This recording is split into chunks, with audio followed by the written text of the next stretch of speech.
This is the Eat Well, Think Well, Live Well podcast. I'm Lisa Salisbury, and this is episode 122, Sneaky Thoughts That Sabotage Your Weight Loss Goals. Welcome to Eat Well, Think Well, Live Well, the podcast for busy women who want to lose weight without constantly counting, tracking, or stressing over every bite. I'm Lisa Salisbury, a certified health, weight loss, and life coach, and most importantly, a recovered chronic dieter. Here, you'll learn to listen to your body and uncover the reasons you're reaching for food when you're not truly hungry, freeing you to focus on a healthier, more fulfilling approach to eating. Hi, friends. Thanks for tuning in today. I don't know about you, but I'm deep in the Thanksgiving menu planning. I am making Thanksgiving dinner for the tiniest group I ever have. So I'm trying to figure out how to scale it way down from what I typically do. I'm trying to decide what pies to make, and my daughter has sent me the recipe for a pumpkin pie from Milk Bar. And if you don't know anything about that, it's very involved. There is like 6 different parts, and then you assemble, and it's like very complicated. So we shall see if I end up having time for that one. But for me, the sweet potatoes are on the chopping block when I have to keep it more simple. My husband voted, keep the stuffing, skip the sweet potatoes. So what would be on your chopping block if you have just a small gathering? It's hard. It's hard to eliminate all of the yummy sides, right? Because of course you're not eliminating the turkey. That's not on the chopping block. So anyway, this week I've been thinking about a topic that I talked about well over a year ago, and that is the lies that we tell ourselves about our weight loss and sometimes even our bodies. And these sneaky thoughts, they are really the ones that sabotage our weight loss goals. And we let them live rent-free in our brains because we've never questioned them. We don't actually realize that they are lies until they get uncovered. By the way, this is one of the things I'm actually great at in my coaching, my one-on-one clients, is to help them see their blind spots. And it's these kinds of lies we tell ourselves, believing that they are completely true, that contribute to the blind spots and ultimately contribute to you not being able to lose your weight. One of the typical lies that we all use is, I don't know. And it can be anything. I don't know how to lose weight. I don't know how to build a business. I don't know how to make a pie. But as my mentor, Jody Moore, has taught me, I don't know is always a lie. I don't know effectively shuts down the brain from coming up with solutions because change is hard and scary and requires effort. And that is to the brain. You might be cognitively thinking, no, it's fine. But to your brain, that is all true. So if we just stay in I don't know, then we don't have to make any changes. And this feels much safer for your primitive brain, especially. But knowledge is honestly just a Google search away at this point. And I don't know stops us from figuring things out, but it keeps us safe from being wrong. So we go to it a lot. So this one I figure you know, especially if you've listened to my podcast, you know I've talked about this. If you're familiar with Jody, she's talked about it. But there are some other sneaky ones I hear from clients that are trickier, and these are these blind spot lies. They are subtle, unconscious, and they are sabotaging your progress. So see if any of these are living rent-free in your brain. Number 1, more of this is going to be enjoyable. This is especially pertinent right now as we are really coming into the thick of the holiday season, and you're probably attending a Friendsgiving this weekend or maybe a pie party. You're eating along and you're like, ooh, I should have some more because it's so good. It's just so enjoyable. And your brain, your lower brain, is encouraging this because that's the part that's focused on the right now enjoyment, which is the taste, maybe the texture. This is when you are justifying grabbing seconds during family dinners, or maybe you are indulging in more than you planned because you're getting some rare me time. But here's the truth.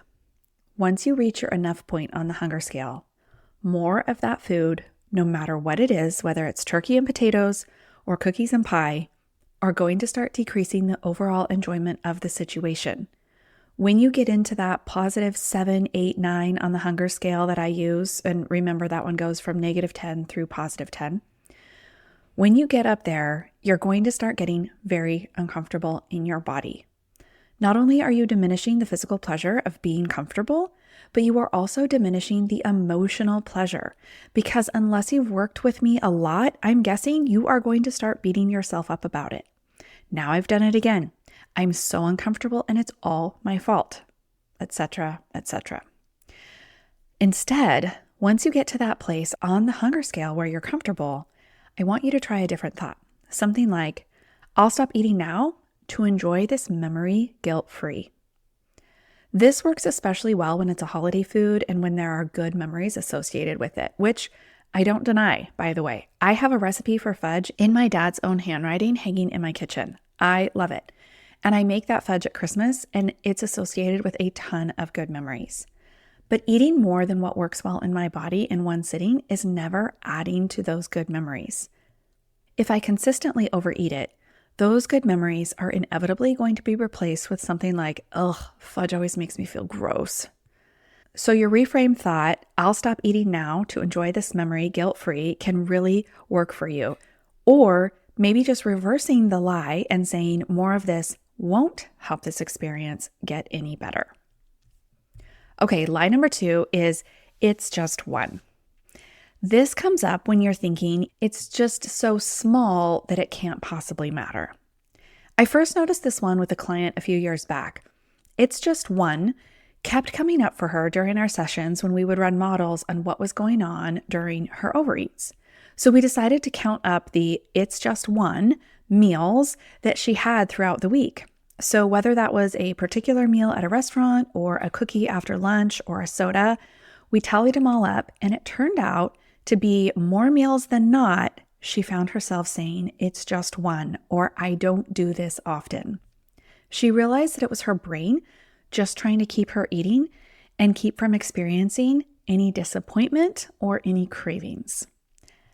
I get that you're busy and you're probably pretty consistently craving some me time or some rewards for all the work that you are doing, and it seems like a single cookie after lunch or a soda during errands feels insignificant. But it can add up over the course of a week. You just want to get really honest with the it's just one lie. Is it just one and sort of an isolated, unique experience? Or is it a lie and it's actually par for the course? For those times that you're noticing that it's actually par for the course, your reframe thought here is, yes, it's just one, so it's easy to skip. This thought really helped my client, and she was able to notice how often she was skipping that just one thing, and it really did add up for her over the week. Lie number 3 is, I hardly ever get this.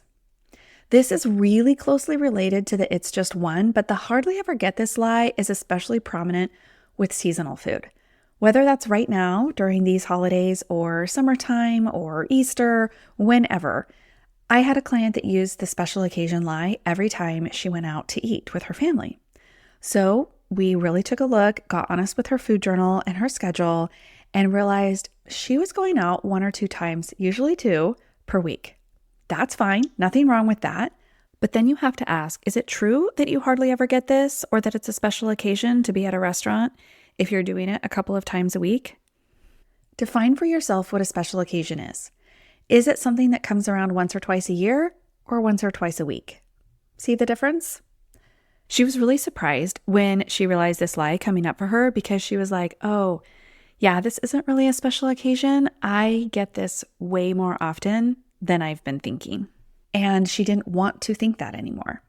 Going out or ordering takeout can be a lifesaver when you're busy, so I'm not saying to stop doing that. But when we realize that going out is more common in our lives, then we may think twice about how we are ordering. This client changed how she ordered, and we used the going out more as a break from dishes and cooking that she needed, and she ordered food that tended to match more closely what she would if she was making it at home. She also realized she was ordering soda every time she went out because of the special occasion thought.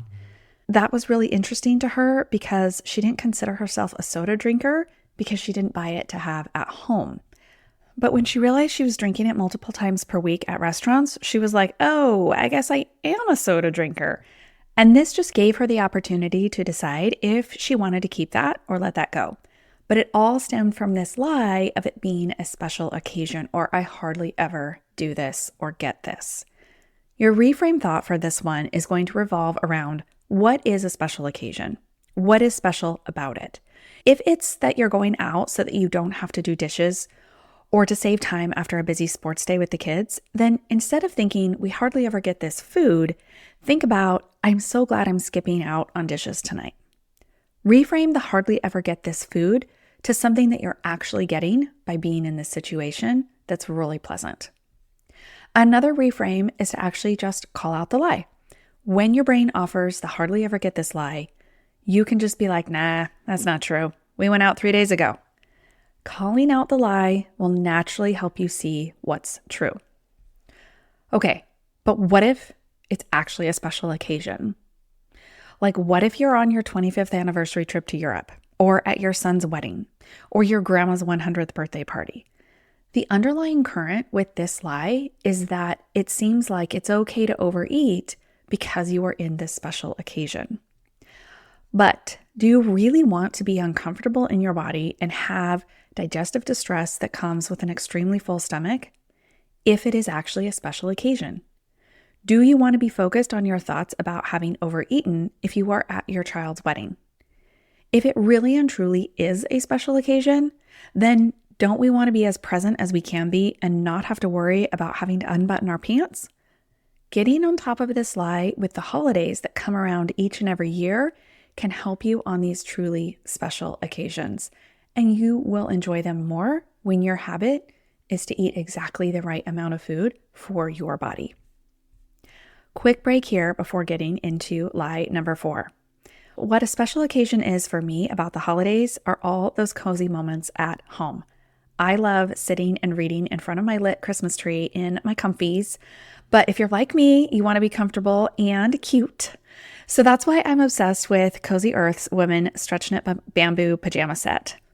It's designed for those relaxed holiday mornings or cozy nights in, perfect for lounging in total comfort. These pajamas are going to be my go-to this season, and I think you're going to love them too. Check out cozyearth.com and use my exclusive code WellWithLisa for 40% off. Give yourself or someone special the gift of comfort this season. And if you get a post-purchase survey, please don't forget to mention that you heard about Cozy Earth right here on the Eat Well, Think Well, Live Well podcast. Okay, back to lie number 4 is I can't ever stop eating. When you tell me this, I'm always like, really? Are you eating now? I know that's an exaggeration, but these little lies, they really do make a difference in your result line. And this is a lie every single time. What you mean is, I don't stop when I think I should, or I don't stop at my physical enough. I don't stop on the hunger scale when you tell me where I'm supposed to. But it's such a disempowering lie to say I never stop eating. When we say we can't stop, the only way that would be true is if we were eating 24 hours a day. I know this comes up for you after a stressful day. You've decided to tuck into that package of Christmas cookies you bought at Trader Joe's, and you're like, I just couldn't stop eating them. So the first step here is to really start looking at where you are when you typically stop. Is it when you're at a positive 7 or 8 on the hunger scale or even higher? Okay, fine. Then let's practice stopping when you're just one step down. If you typically stop at a positive 8, let's bring it one step down and stop next time at a positive 7. Let yourself get somewhat full, but not stuffed. Practice that for a while. And this is why I'm always telling you to just start by leaving 2 to 3 bites behind, because those 2 to 3 bites can bring you from the positive 8 down to the positive 7. Notice that at some point at every meal, you do stop eating. What is happening in that moment? What are you thinking that makes you put your fork down? When you're pretty good at stopping at positive 6, then practice at stopping at positive 5, and so on and so forth until you're pretty consistently stopping at a positive 3 or 4. You will be stuck using willpower and gritting your teeth and feeling really restricted if you try to go from overeating to a positive 8 and feeling like it's very difficult to stop at every meal down to eating to just enough and at that positive 3. That's a huge jump. That's a big reduction in food. I recommend taking this in baby steps down the scale. You will still feel better in your body at a +6 than at a +8. Your digestive system will thank you, and you will probably even start seeing some weight loss with these baby steps. Your reframe thought here is again to just call out the lie. I do stop eating.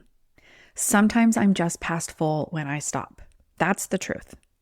When you are in that overeat, it may be difficult to reframe thoughts if you haven't had any specific coaching on this, but you want to try at least just saying what's true. I do stop. I do know how. Line number 5 is I'll never be able to lose weight. This one is going to always stop you dead in your tracks. Just like the I don't know lie keeping us stuck, this one will too. I know that weight loss efforts can be frustrating. I know that it feels like you may have lost that same 10 to 15 pounds time and time again. But that's why you're here trying something different, trying a thought-based approach. You know that fad diets have failed you in the past because they didn't address the root cause of why you are eating when you aren't hungry and why you are using food to manage your feelings. We all do it, but no diet plan ever tells you how to solve for that. The truth is that you most likely have lost some weight in the past. If you are an average American woman, studies show that a 40-year-old woman will try to lose weight 8 times every year, or 140 times in her life. And often those attempts are successful at moving the scale, but it's the keeping it off that is not working for you because you haven't found a sustainable way to lose it so that you are doing the same things in maintenance as you did to lose your weight. Look at what did work for you though. Were you prioritizing protein and fiber and limiting sugar? Chances are that whatever fad diet or macro counting or points or whatever you've done has in some way asked you to do those things. What diets have you been on that you actually felt good? And why did you decide to stop eating that way? Often we restrict too much on diets, and so this lie gets developed. I'll never be able to lose weight because I can't keep eating like this forever. You've got to make small, incremental changes that feel like almost nothing week to week, but they add up over the months. Let it take time. When you start over on a Monday, it feels like a diet. When you slowly crowd out your sugary snacks for fruit, it feels like a lifestyle change. Choose one thing that you liked from a past way of eating that helped you lose weight. Maybe that's a particular breakfast recipe from a diet plan you really liked. There's no reason you can't make that recipe now. Just because you aren't fully following that method, I still make a turkey sausage that I got originally from my South Beach diet cookbook. I don't follow the South Beach diet anymore, obviously, but I can still enjoy the way that turkey sausage adds extra protein when I have eggs for breakfast. Your reframe here is, I do know how to lose weight. Just completely opposite of that. I also like the thought, I haven't lost all my weight yet. This really leaves your brain open to the possibility of figuring out new ways to attack the problem. Instead of shutting it down with, I don't know, you leave it open to working on the problem with this thought, I haven't lost my weight yet. Let me know if you recognize any of these sneaky little thoughts in your brain that are sabotaging your weight loss. I've given you some ideas for reframing them, but there's lots of ways that can work. I'd love to hear some of your reframes as well, so you can comment on my Instagram post for the episode this week or send me a DM. I'm so glad that you tuned in today. If you're ready for a step-by-step personalized approach, check out my coaching program, where we dive into these topics in a way that's customized to your lifestyle. Remember, if you've been wanting to reach your goals without constant stress over food, even during the holidays, it is possible. And I'd love to help you get there. Book a free consult session with me to learn more about my program and make sure it's a perfect fit for you. You can schedule it at the link in the show notes. Remember, it's not just about the food, it's about empowering yourself with the thoughts and choices that truly serve you. Have a great week, and as always, thanks for listening to the Eat Well, Think Well, Live Well podcast.